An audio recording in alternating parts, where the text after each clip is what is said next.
Hi, Mr. Rat Rod here. I'm doing a brake job on Envoy 2003. Decided to do a little video on it because we're doing the rear brakes.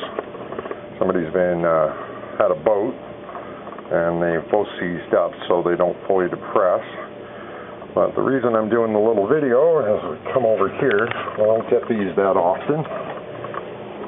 Is that this one here is for the right, and there's the bleeding valve, which I think they should produce more of these. This one here is actually a universal, so it can go either left or right because it has two bleeding valves.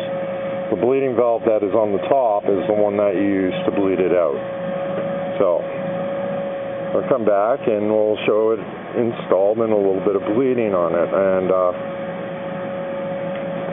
so I'll be back. All right. Here we are again. We've got the assembly all connected here. With the universal, there's two bleeding valves. Okay, the top valve is the valve that you want to bleed through because it's the highest point. That way there's no air bubbles in it. Okay, go around to the other side.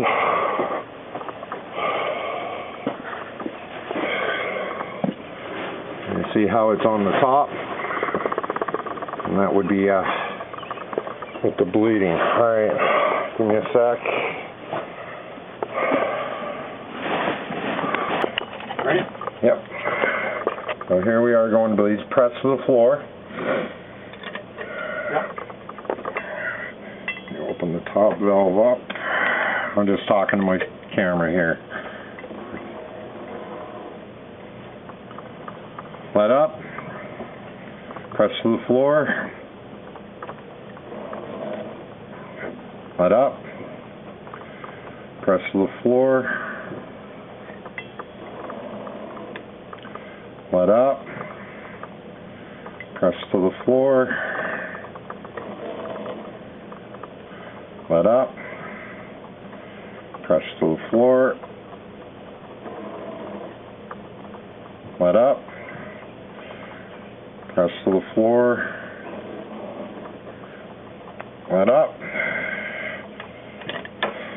Okay, move to the other side.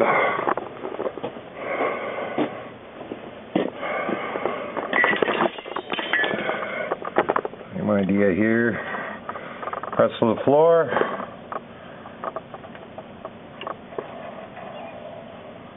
Let up. Press to the floor. Let up. Press to the floor. Let up. Pump on it. Let off the brake. There. Now press on it. How far is that? It's level with the brake pedal, so, or with the accelerator pedal, so we're all good.